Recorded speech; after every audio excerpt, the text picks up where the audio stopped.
Hello, have a very nice day. मैं 2 दिन पहले की बात है, रिजल्ट देख रहा था दिल्ली असेंबली के इलेक्शन के रिजल्ट।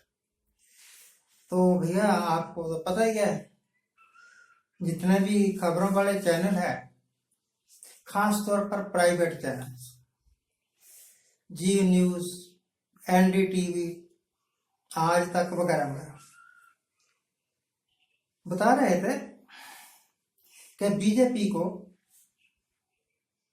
70 में से 48 सीटें मिली हैं, प्रचंड बहुमत मिला है। ऐसे बोल रहे थे, प्रचंड बहुमत मिला है, रिकॉर्ड तोड़ दिए बीजेपी। और केजरीवाल कहीं मुंह दिखाने लायक नहीं रहा। मैंने याद करने की कोशिश की कि पिछली बार जब केजरीवाल इलेक्शन जीता था और उसकी सरकार बनी थी, उसकी 70 में से 62 या 65 सीटें थी और बीजेपी को तो कुछ सीट मिली नहीं थी, 2 सीटें मिली थी। तो प्रचंड बहुमत 62 वाले का हुआ या 65 वाले का हुआ या कि ये 48 वाले का हुआ। इनको तो एक शर्मनाक जीत मिली है, वो भी इस करके नहीं मिलेगी कि लोग चाहते हैं कि बीजेपी राज करे, क्योंकि बीजेपी का राज बड़ा शानदार है। उन्होंने देखा हुआ है पहले बीजेपी ने कितने को वोट खिलाए,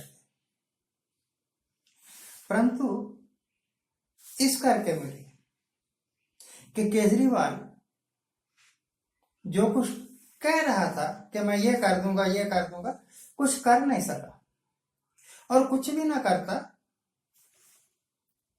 अगर दिल लगा के जमुना का पानी साफ कर देता, और हो सकता था तो ये जितना मर्जी उछल कूद करते रहते, फिर 48 सीटें क्या 25 भी नहीं आनी थी, 20 भी नहीं आनी थी।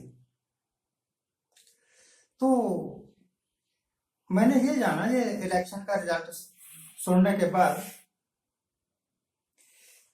कि बीजेपी का राज जो है ना, वे महा झूठों का राज है। और थोड़ी they have immense capacity, BJP वालों के पास योग्यता बहुत है। किस बात की योग्यता भाई? कि वो मिट्टी को भी सोना कह के बेच देते हैं, मूंगफली को भी बादाम कह के बेच देते हैं। अब देखिए, कुंभ का मेला चला हुआ है, और यह कुंभ का मेला यहाँ पर इतनी भीड़ है इस करके है क्योंकि इसकी एडवर्टाइजमेंट बहुत जबरदस्त की गई है। पहले भी कुंभ के मेले होते थे, अभी 6 साल पहले कहीं हुआ होगा, उसकी इतनी एडवर्टाइजमेंट ने, उसका रिकॉर्ड निकाल के देख लो, वहां पर यह हालत नहीं थी जो यहाँ पर हालत है। चलो, लोगों की धार्मिक भावनाएं हैं, उनकी आस्था है, उनका विश्वास है, हमें क्या, कोई नहाता है तो नहाता रहे। सरकार ने भी जोर लगाया, बहुत जोर लगाया। अगर भक्ति करने से सब कुछ मिल जाए, अगर साधु संत बनने से सब कुछ मिल जाए, तो योगी साहब को पार्लियामेंट में भैं भैं करके रोना ना पड़ता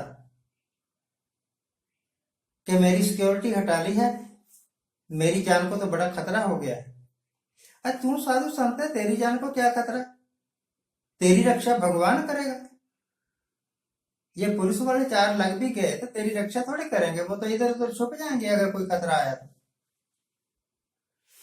पर चिल्लाए, रोए और रिक्वेस्ट की, माननीय अध्यक्ष जी, मेरी सिक्योरिटी ना हटाइए, नहीं तो मैं मार डाला जाऊंगा। तो इसका मतलब भगवान पर विश्वास नहीं था ना, इसी करके रोया पार्लियामेंट में। अगर भगवान पर विश्वास होता, देखिए कबीर साहब को बड़े कष्ट मिले, वो भी एक साधु संत थे। वो कभी जाके किसी राजा के पास नहीं रोए कि लाए कि मुझे सिक्योरिटी दे दो। और कबीर का नाम उनके मरने के बाद आज मैं ले रहा हूं, सारी दुनिया ले रही है। श्री गुरु ग्रंथ साहब में मेरे ख्याल सैकड़ों शब्द हैं उनके दर्ज। उनका अटल विश्वास था। अगर इनका विश्वास होता तो ये पार्लियामेंट में रोते ना। वो आदमी जिसको अपनी सिक्योरिटी का खतरा है कि अगर पुलिस वाले सिक्योरिटी हट गई तो मैं मार दिया जाऊंगा, जिसको यही विश्वास नहीं कि मैं तब तक नहीं मर सकता जब तक भगवान का बुलावा नहीं आए, वो लोगों का क्या भला करेगा। इसी तरह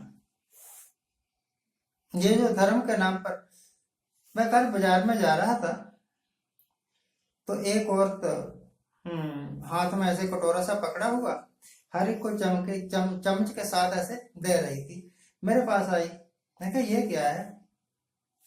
कहती है ये पवित्र जल है, प्रयागराज से आया है,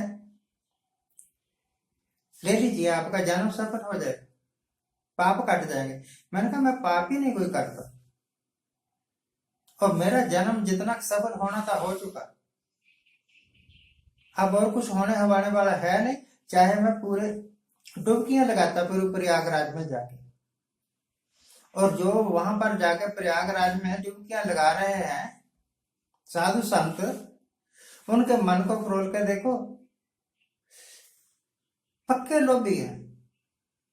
काम नहीं, उनके दिमाग से काम नहीं निकला, क्रोध नहीं निकला, लोभ नहीं निकला, मोह नहीं, तृष्णा नहीं गई, तो फिर तू कहेगा संत है?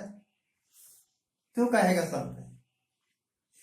तो जीत तो गए बीजेपी वाले और राज भी कर लेंगे, पर केजरीवाल इनके रास्ते में इतने कांटे हो गया है कि 5 साल ये सिर्फ अंगारों पर ही लेटते रहे और कुछ नहीं कर सकेंगे। क्योंकि अगर उसकी योजनाओं को वापस लेते हैं तो ये डिफेम हो जाते हैं, अगर उनको उनकी योजनाओं को लागू कर अपने वायदों को निभाते हैं तब इतना धन कहां से लाएंगे। इस करके राज ना मिलता तब हाय हाय करते रहते हैं, अब राज मिल गया है तो कांटों पर लेटते रहेंगे।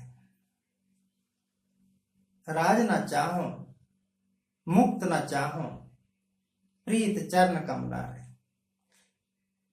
दुनिया के लोगों, राज के चक्कर में मत पड़ो, लीडर बनने के चक्कर में मत पड़ो, एक सच्चा इंसान बनने के चक्कर में पड़ो तो शायद आप सच्चा इंसान बन जाओ। अदरवाइज जीने को तो पशु भी जीते हैं। आजकल जो बिहेवियर लीडर्स कर रहे हैं वो पशुओं से कम नहीं है। जिस तरह कुत्ते आपस में लड़ते हैं इस तरह तो ये कह रहा नहीं। Thank you very much for watching, keep watching, please subscribe my channel. Thank you.